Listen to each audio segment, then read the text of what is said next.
Beksa Prahmen cuplikan saking buku Panji Kertapati di bawah perangan Joko Ludro Wulandara katuraken dhumateng panjenengan sami minangka panutuping pagelaran Sri Barong Singoludra wonten kalodhangan dalu menika.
sesuwun mring yang sukma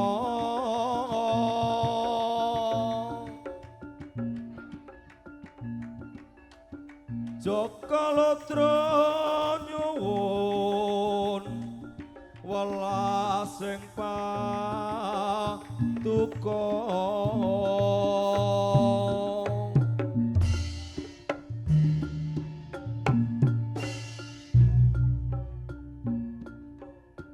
Kang Natya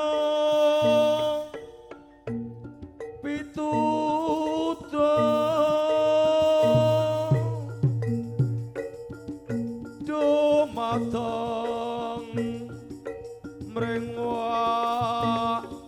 mami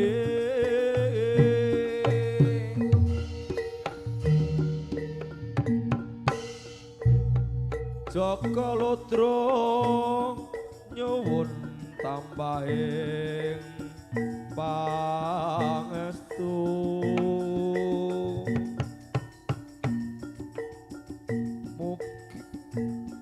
mugi lestari widodo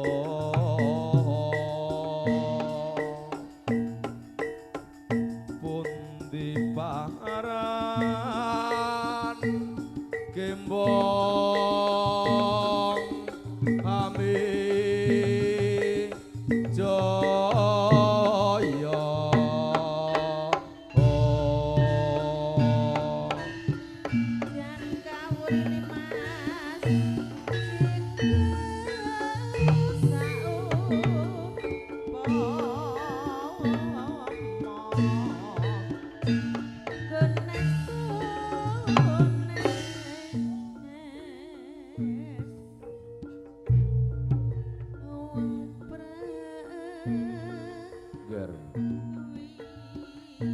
putraku Jokalotra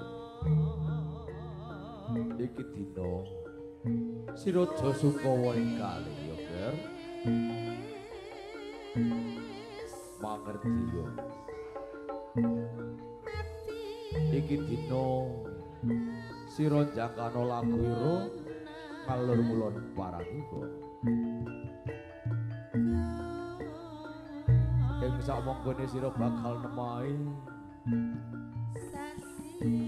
wana kang aran wana wengker ing sakjroning wana wengker iku mono cemondoke satu kewan sing bakal sira sejo dina iki cemondok ana ing wana wengker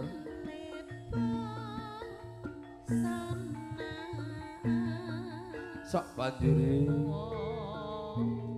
bajut iki lan kayuwa numuju ana ing sak tengah-tengahe wana wengker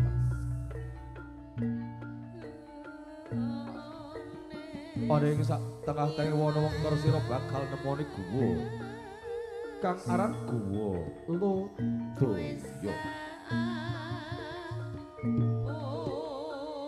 ing sakjroning guwa Lodaya sira bakal bisa sak pejagum marang jalma asir-asima kang bisa tata jalma kang sesilih kembang awijaya cukup semene Ger andum pasuki putraku Jokalotra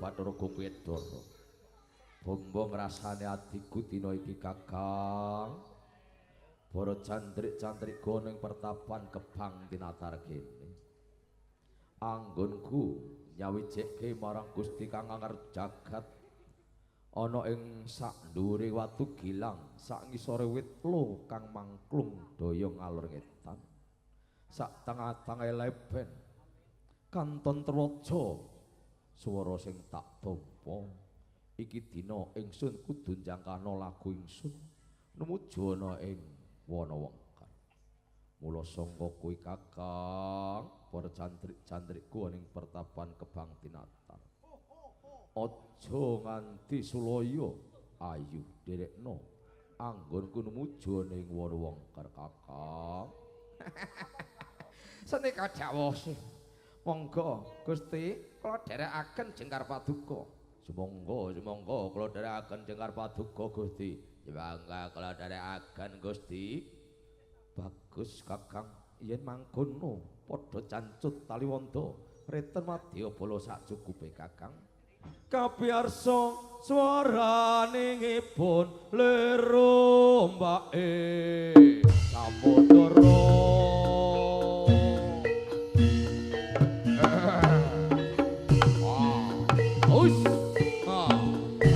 Ayo di padha cantu taliwonda nderekke Jengkare Ratu Gustine numuju ana ing wana wengkar. Ayo Kang tak nderekke bebarengan numuju ana wengkar ngringkos kandhane Dewa Ngawitaya ya Kang. Ayo di padha siaga ganti sawise kandhot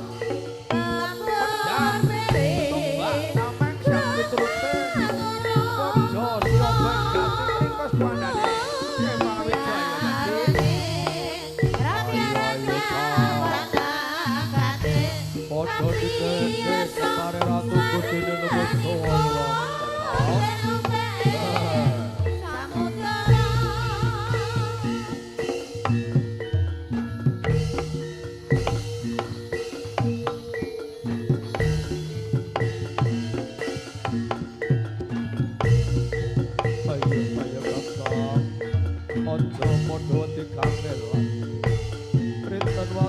bala para cantrik Kebang Tinatar sak cukupe kanggo milung wana wengker wujute Dewa Ngawitaya lan Purwaka.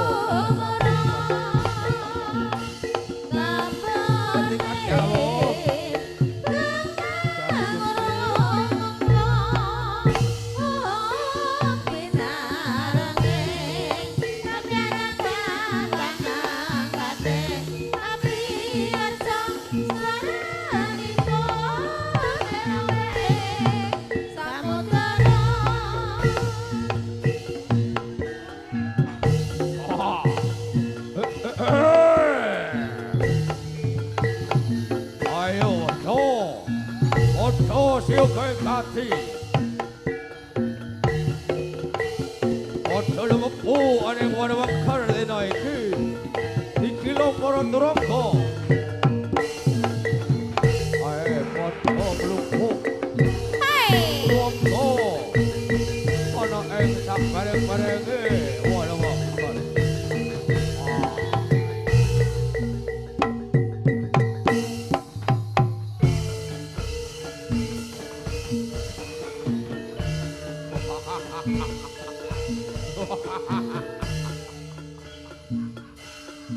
Turangga semono akeh padha mlumpuk dewasa bejan. Ayo padha cantut taliwonda sawisana kandhut iki coba tamanana di ya karene kang tamanane kanggo jiret sikile turangga kang mlumpuk kae.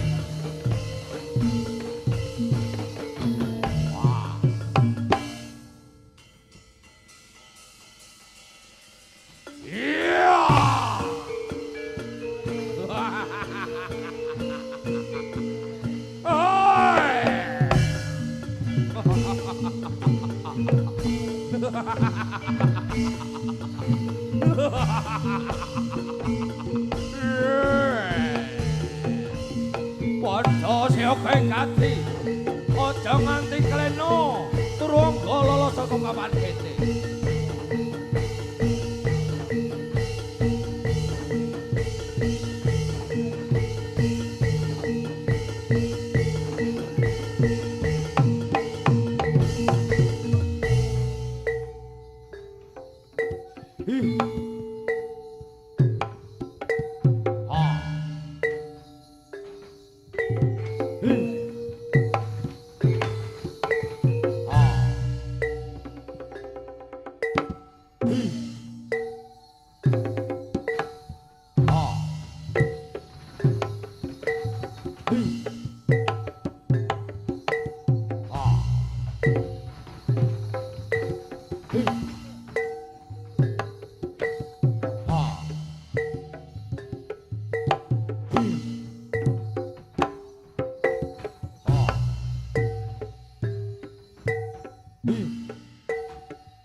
Kumalungkung bisa ngasorake para cantrik-cantrik dina iki.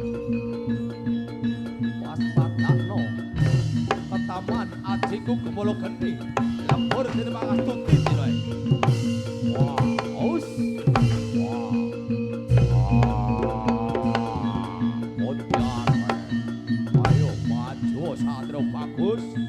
Tadi tadah kol mangsaku dina iki. Kowe ladala. Ora kowo kepala geni. Dewa semono katiasane kepala geni ora bakal bisa ngrotok dadah. Kowe ladal keparat ojo kirang-kirang kemuyu ketaman usahaku.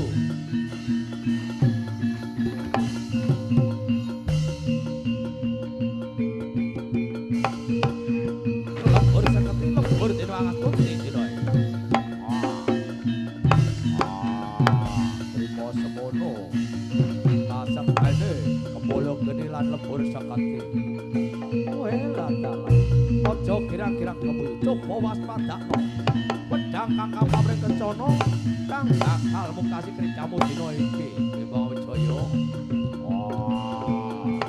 Yen trimo bapak Paripati ayo tamakne dadane Bima Wijaya ora bakal rontok wulune Bima Wijaya.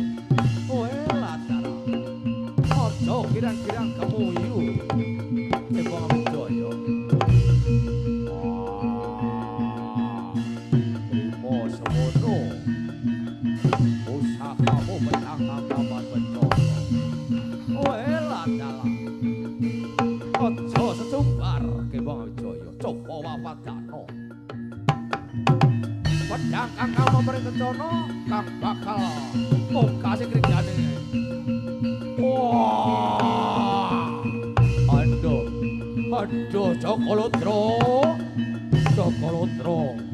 aku ra kowo nampane pedhang kang pamrih kencana. Aku rumangsa kasorane ing yudha Cokolodro. Aku njaluk pangayoman Cokolodro. Aku manut mbok boyongan ing jenggala. Trimo semono krincamu Bima Wijaya. Yen nyata sira manungkul rumangsa kasoran ing yudha dina iki.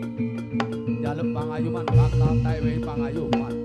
Waton sira manut boyong ana ing jenggala. Ayo Cokolodro tak derekno. Nuju ning jenggala waton aku mbok wene pangurupan. Para cantrik-cantrikku ana pertapan kembang datar. Mumpung rasane atiku dina iki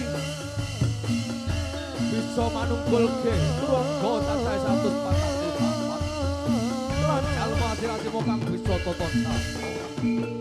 Kanggo bebanane Dewi Sangga Langit ya Dewi Skartati kang bakal kapinang marang Desa Panjangurta. Kanggo pangipat-ipat anak putu Adam. Ana ing dina Anggara Kasih minangka dutane Sang Panji Kertapati ya Sang Panjangurta. Anggonku numuju ning Warawengker Mupati anane Turangga lan Bima Wijaya kanthi kasebut Cokolodro Wulan Goro.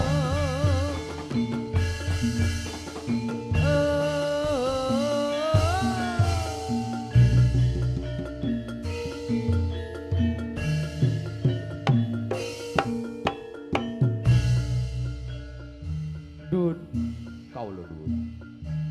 Amit-amit kalimat tabit. Kalau sakadang sing uludra. Badhe lengser wonten ngarsa panjenengan. Pepilih wonten tandang tanduk terap susila ingkang boten pernani penggali panjenengan sami. Kula sakadang sing uludra. Nyuwun lumebering samudra ing pangaksama. Wilujeng perpisahan mugi saged pepanggihan wonten ing wekdal candhaipun.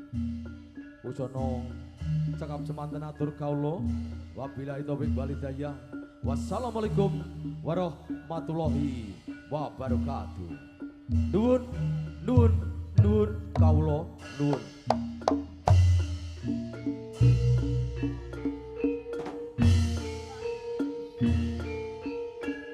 Kedenjing konjuk dumateng ingkang Hamakwati panjenenganipun Bapak Eko Prasetyo sekeluarga kula aturi jengkar saking sasana palungguhan numuju wonten ing sasana pagelaran kanthi ngawontenaken adicara peting citra ingkang badhe dipun ayahi dening kadang-kadang kula Moh Wixen Multivision ingkang mijil saking lalat dan becingin ing samangke dadosaken album kenangan.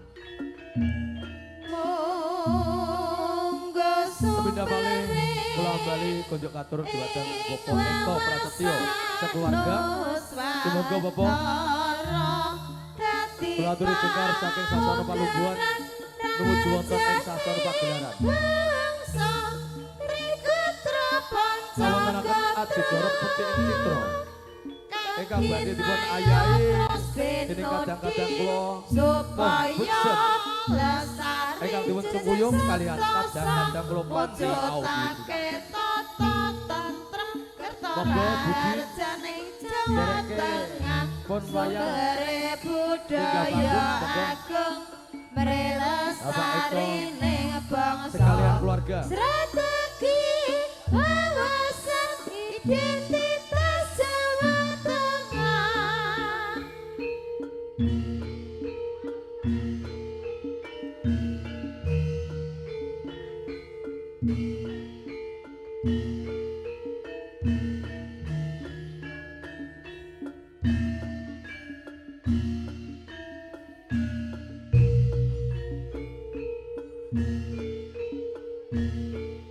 Subangga pedal tasih kula tenggo. Monggo Budin dereke. Monggo. Sekalian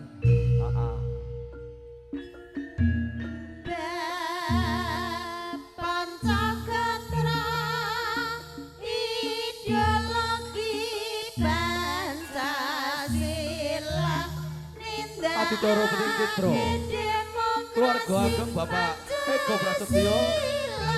Monggo waturaken dhumateng kadang Moh Wixen Multivision ingkang saking lawan sedikit bedal saha panggilan kula semanten OD 45 sosial budaya tansah gerak bebas ya ngaluri pribadian bangsa sumber maning bebrayan rancaing pembangunan strategi wawasan identitas Jawa Tengah.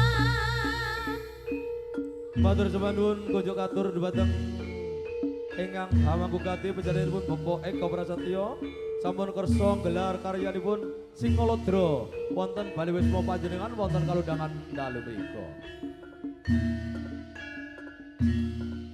Dun kawula.